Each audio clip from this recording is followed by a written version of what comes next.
जमीन किसी से भी खरीदो, जब तक हमारा प्रॉफिट नहीं मिलेगा रजिस्ट्री भूल जाओ।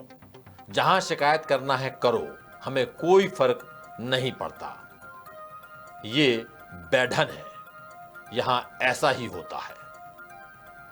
क्या है ये किसी फिल्म का डायलॉग, किसी मशहूर किताब का अंश या किसी महान लेखक का कथन नहीं है, बल्कि ये शब्द हैं मध्य प्रदेश की ऊर्जा धानी सिंगरौली के एक सरकारी मुलाजिम के, जो बीते 7 साल से एक ही जगह जमे हुए हैं और आम जनता से खुलेआम घूस मांगते हैं, रिश्वत मांगते हैं, और वो भी पूरी बेहयाई, बेशर्मी और दादागिरी के साथ। और पैसे ना देने पर ये महाशय राजस्व के काम रोककर बैठ जाते हैं।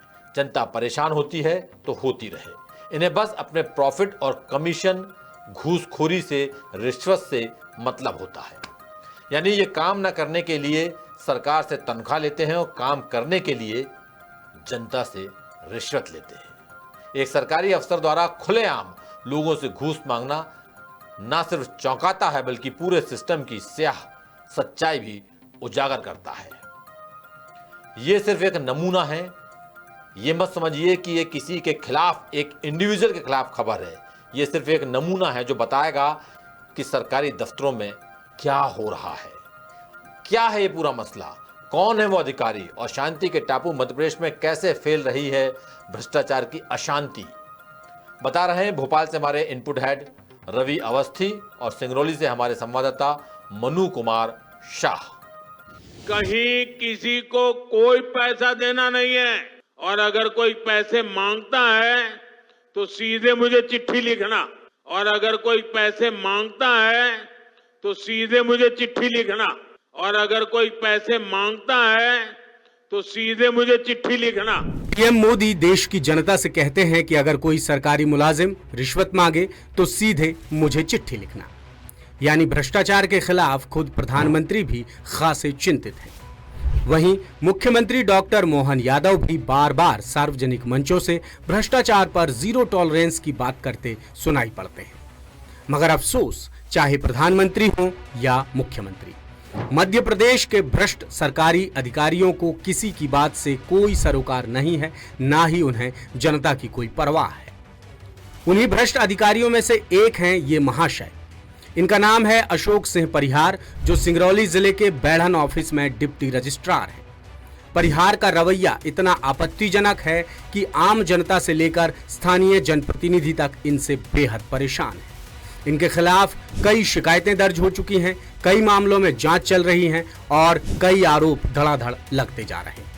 मगर हैरानी की बात यह है कि दर्जनों शिकायतों और अनगिनत आरोपों के बावजूद परिहार 7 साल से अपने पद पर जमे हुए हैं और खुलेआम घूस मांगने में तक नहीं शर्माते। परिहार के बेशर्म रवैये को लेकर शिकायतों और आरोपों की दासूत्र ने गहराई से पड़ताल की है, जिसमें हमारे हाथ कई तरह के दस्तावेज और साक्ष्य लगे हैं, जिनमें से कुछ हैरान कर देने वाले केस हम आपको बता रहे हैं। केस 1, जमीन की रजिस्ट्री के लिए मांगे 6.5 लाख रुपए। रीवा जिले के संतोष सोनी ने सिंगरौली निवासी ज्ञानमती विश्वकर्मा से जमीन खरीदी थी, जिसकी रजिस्ट्री बैढ़न ऑफिस में होनी थी। ऑफिस पहुंचने पर डिप्टी रजिस्ट्रार परिहार ने संतोष से 6.5 लाख रुपए की मांग की। उन्होंने कहा कि जब तक उन्हें पैसा नहीं मिलेगा रजिस्ट्री नहीं होगी। संतोष ने आरजू मिन्नत की, लेकिन परिहार अपनी मांग पर अड़े रहे और आखिरकार लाखों का पंजीयन शुल्क अटक गया और 1.5 महीने बाद भी रजिस्ट्री नहीं हो पाई। जमीन हमारी 16 लाख रुपए को तय हुई। जमीन तय होने के बाद 2 मई को दिन नियत किया गया और 2 मई को रजिस्ट्री लिखवाने के लिए विक्रेता विजय शर्मा के पास गया। विजय शर्मा ने रजिस्ट्री लेख किया। रजिस्ट्री लेख उपरांत सब रजिस्ट्रार ऑफिस में रजिस्ट्री लेके गया तो सब रजिस्ट्रार द्वारा आपत्ति की गई कि इस रजिस्ट्री में हमें पैसा देना पड़ेगा, मेरे नाम से एग्रीमेंट है। तो इसमें दोनों की बातें हुई। बात में उसने कहा कि हमने 1 लाख रुपए एग्रीमेंट में दिया गया है, और 1 लाख रुपए जब एग्रीमेंट दिखाया गया तो साहिल सिंह नाम के लड़के के नाम से एग्रीमेंट था, जो मैंने देखा है, और वो 2 फरवरी को 25 को समाप्त हो गया था। तो तो सब रजिस्ट्रार द्वारा ये कहा गया कि हमारे सब पे आगे है, ये सब काम हम करते हैं और जिसकी वीडियो क्लिप भी हमारे पास है, और उन्होंने रजिस्ट्री नहीं की। उन्होंने 3,60,000 रुपये में एग्रीमेंट में क्रेता विक्रेता का अंगूठा लगवाया और उसके बाद भी अपना अंगूठा नहीं लगाया और रजिस्ट्री उन्होंने नहीं की। केस 2, मृत महिला की जमीन किसी दूसरे के नाम कर दी रजिस्टर। सिंगरौली जिले के ढोंगा गांव की आदिवासी विधवा महिला तिलरनिया बीते 10 साल से लापता हैं, लेकिन परिहार ने उनकी 1.45 एकड़ जमीन की रजिस्ट्री किसी दूसरे के नाम पर कर दी। किसी दूसरी महिला को आधार बनवाने के बहाने रजिस्ट्रार ऑफिस लाया गया और जमीन उसके नाम पर चढ़ा दी गई। आरोप है कि डिप्टी रजिस्ट्रार परिहार ने एक लोकल दलाल की मदद से इस फर्जीवाड़े को अंजाम दिया है और इसमें लाखों की रकम हड़पी गई है। रजिस्ट्री करा दी, महतारी हमारे हरा गई आज 15 साल कराने ला, यही घटना कर रहे हैं हमारे संगे और आज हम 4 साल के भटकत है। इसकी रिपोर्ट आपने कहीं की है? हाँ, रिपोर्ट करे है, आज 2 साल भर रिपोर्ट करे, कोई सुनवाई नहीं है। केस 3, जेल भिजवाकर हड़प ली आदिवासी की जमीन। पिपरी गांव के आदिवासी उदयपाल सिंह को साजिश के तहत जेल भेजा गया। उसके नाम की जमीन पैक्स प्रबंधक ने अपने नाम पर करवाई और फिर किसी तीसरे के नाम पर रजिस्ट्री करवा दी। अब उदयपाल की पत्नी और बेटी इंसाफ पाने के लिए सरकारी दफ्तरों के चक्कर काट रही हैं, लेकिन प्रशासन चुप्पी साधे बैठा है। केस 4, सरकार का आदेश ठुकराया, कर दी प्रतिबंधित जमीन की रजिस्ट्री। 2022 में मध्य प्रदेश सरकार ने सिंगरौली जिले के बगदरा वन्य प्राणी अभयारण्य क्षेत्र की जमीनों की खरीद फरोख्त पर रोक लगा दी थी, जिसे परिहार ने अनदेखा कर दिया। उन्होंने नियमों के खिलाफ जाकर करीब 30 एकड़ जमीन की रजिस्ट्री करा दी और हैरानी की बात यह है कि मामले की शिकायत होने के बावजूद परिहार पर केस दर्ज नहीं हुआ। मामले में पटवारी और तहसीलदार पर भी फर्जी विक्रेता तैयार कर जमीन का सौदा कराने के आरोप लगे, लेकिन पुलिस ने तहसीलदार को आरोपी नहीं बनाया। बीते 3 साल से पुलिस जांच के नाम पर वक्त बर्बाद कर रही है और परिहार की गिरफ्तारी के लिए राजस्व विभाग से अनुमति का बहाना बना रही है। केस 5, दुकान बताकर बिल्डिंग की कर दी रजिस्ट्री, करोड़ों का हुआ नुकसान।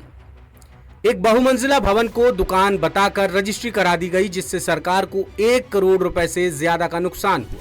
मामला उजागर होने के बाद परिहार को अगस्त 2023 में निलंबित कर दिया गया था, लेकिन स्टाफ की कमी का हवाला देकर वो महज 2 महीने में ही बहाल भी हो गए। केस 6, फर्जी मुख्तारनामा से जमीन की बिक्री, जान से मारने की धमकी। सिद्धिकला गांव में फर्जी मुख्तारनामा के आधार पर जमीन बेच दी गई और जब असली मालिक ने शिकायत दर्ज कराई तो उसे जान से मारने की धमकियां मिलने लगी। बैढ़न के डिप्टी रजिस्ट्रार परिहार के खिलाफ गंभीर शिकायतों और आरोपों के ये चंद उदाहरण हैं, जबकि उनकी कारगुजारियों की फेहरिस्त बड़ी लंबी है। स्थानीय सूत्र बताते हैं कि रजिस्ट्रार ऑफिस में बाकायदा दलाल गिरोह सक्रिय है, जो पहले जमीन चिन्हित करता है, फिर विक्रेताओं से एग्रीमेंट कराकर खरीदार को मजबूर करता है। यदि डील बिना दलाल के होती है तो परिहार खुद रजिस्ट्री में अड़चन डालकर प्रॉफिट वसूलते हैं। बताया यह भी जाता है कि कुछ दलाल डिप्टी रजिस्ट्रार के सगे संबंधी हैं, जो पूरे मामलों पर पैनी नजर रखते हैं और एक एक बात की अपडेट परिहार तक पहुंचाते हैं। अब आपको अशोक सिंह परिहार के बारे में कुछ और जानकारी देते हैं। अशोक सिंह परिहार मूलतः मुरैना जिले के रहने वाले हैं और वो 2018 से सिंगरौली जिले में पदस्थ है। परिहार पर फर्जी विकलांगता प्रमाण पत्र के सहारे नौकरी पाने के आरोप भी लग चुके हैं, जिसकी जांच चल रही है। उनकी 3 संतानें हैं, जबकि सरकारी सेवा में रहते हुए तीसरी संतान का पिता बनना नियमों के विरुद्ध है, फिर भी उन पर कोई कार्यवाही नहीं हुई। इस मामले में दासूत्र ने सिंगरौली कलेक्टर चंद्रशेखर शुक्ला और एसपी मनीष खत्री से बात की तो वो कोई भी जवाब देने से बचते नजर आए। हालांकि सिंगरौली विधायक रामनिवास शाह ने परिहार के खिलाफ बढ़ती शिकायतों को गंभीरता से लिया है। उन्होंने हाल ही में पंजीयन महानिरीक्षक अमित तोमर से मुलाकात कर कार्रवाई की मांग की। विधायक ने दासूत्र से खास चर्चा में कहा कि वो जल्द ही मामले को उच्च स्तर पर भी उठाएंगे और सरकार से कार्रवाई की मांग करेंगे। वहीं पंजीयन महानिरीक्षक ने माना कि सिंगरौली पंजीयन कार्यालय लंबे समय से भ्रष्टाचार और मनमानी का अड्डा बना हुआ है, जिसकी पुष्टि लगातार मिल रही शिकायतों, दर्ज एफआईआर और सरकारी नियमों की अवहेलना से हो रही है। लिहाजा परिहार को सिंगरौली जिले से बाहर पदस्थ करने के लिए सरकार को प्रस्ताव भेजा गया है, जिस पर विचार चल रहा है। इधर सिंगरौली के एक सामाजिक संगठन की शिकायत पर सहकारिता विभाग के आयुक्त ने जांच कर केस दर्ज करने के निर्देश दे दिए। अब ये देखना होगा कि इस बार परिहार पर कोई कड़ी कार्रवाई होती है या नहीं। लेटेस्ट, इन्वेस्टिगेटिव और इन डेप्थ खबरें देखने के लिए ज्वाइन कीजिए द सूत्र का व्हाट्सएप चैनल। सब्सक्राइब कीजिए YouTube चैनल, लाइक कीजिए फेसबुक पेज और पढ़ते रहिए वेबसाइट www.dasudr.com।